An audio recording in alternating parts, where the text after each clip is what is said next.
देवलगुरि गामिनि अमिन्द्रनाथ नार्जारिया गोमानानै दङ।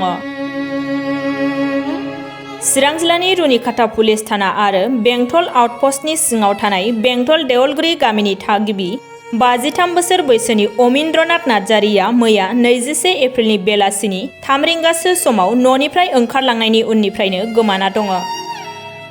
जाथायखौ लानानै दिनै बेंटल पुलिस आउटपस्टआव गसर थिसननानै पुलिस बिफानखौ नागिरना होनो थाखाय खावलायहैयो नखरनि सोद्रोमाफोरा। अमिन्द्रनाथ नार्जारिनि आंगो बिसि मुलाथि नार्जारिया जाथि बाहागिफोरनियाव सुलु लाहैदोंब्लाबो जेबो खौरां मोननो हायैयाव पुलिस आउटपस्टआव गसर थिसननाय जादों। आरो सोरबाफोर सुबुङा अमिन्द्रनाथ नार्जारिखौ बहाबा नुसनबायोब्ला 9957316825 एबा 9101458675 मबाइल नम्बराव नखरनिसिम खौरां हरनो खावलायहरो।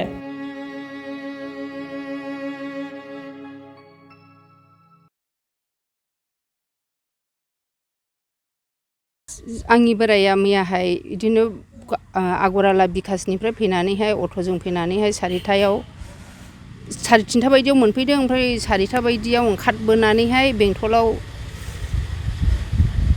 फैदोंनो बियो नुदों सासे मानसिया। ओमफ्राय बेंटलनिफ्राय अट' गाखोदोंना मादों जोंथ' मिथिया। ओमफ्राय न'आव थांफिनाखै। ओमफ्राय जों उनाव नागिरफैदों।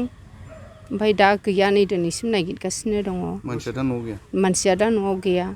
मानसिया खर'फ्राव माबा मोनसे डिफेक्टफोर दंमोन? दङ, मानसिया एसे डिफेक्ट माबा ब्रेन स्ट्रक जानायनि। हस्पिटालाव लांदों? हस्पिटालाव बेखौहायथ' चेकआपसो लांदों। बियो अक्ट'बरनि माबायाव जादोंमोन, 8 थारिख।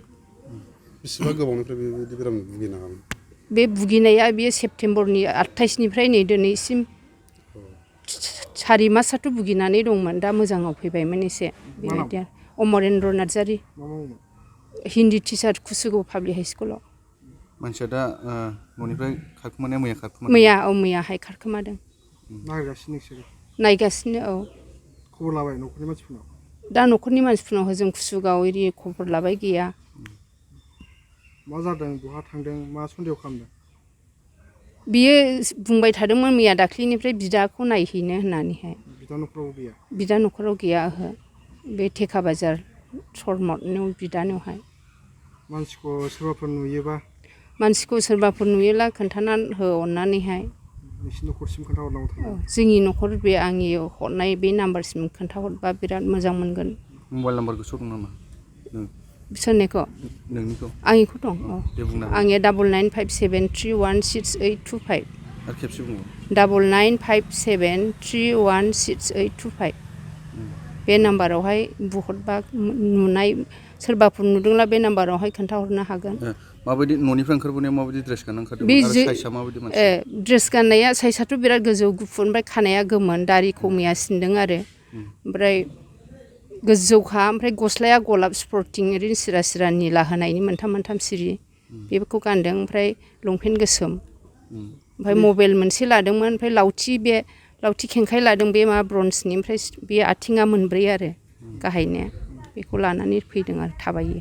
पुलिसनो एफआइआरफोर बा इनफरमेसनफोर होबाय नामा? दासो होदों, दिनैसो, नै दासो। एक्सेप्ट खालामबाय? खालामथ'वाखै दानो, खालामसिगोन, औ। दिनैसो होदों, नै दासो। मा बुंदों बिथांमोना पुलिसआ? बुंदों नायगोन होननानै, होगोन होननानैहाय।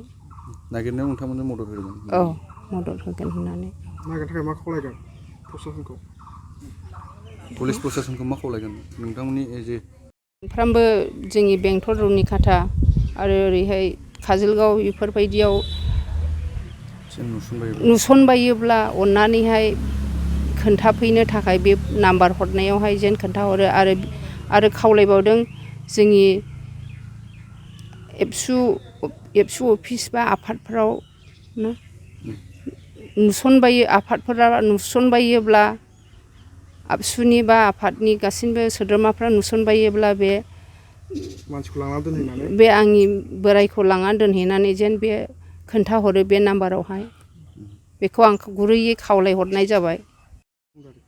मैया 4:00टासोआव जोंनि आब' मुलाथिनि फिसाय गुमै अमरेन्द्र बिथाङा मैयानिफ्रायनो गोमानानै दङ। बेनिखायनो जों साफ्रोमबो रायजो राजाफ्रा अननानै नुयोब्ला बे आब'नि नाम्बार होखानायाव जाहाथे अननानै खोन्थाहरो आरो एबसु आरो बर' आफादफोर मबाफोर अननानै नुयोब्ला जाहाथे जोंनोहाय बे आब'नि नाम्बाराव जनायहरनो बेखौनो गुरैयै खावलायहरनाय थाबाय। पुलिस प्रशासनखौ मा खावलायगोन?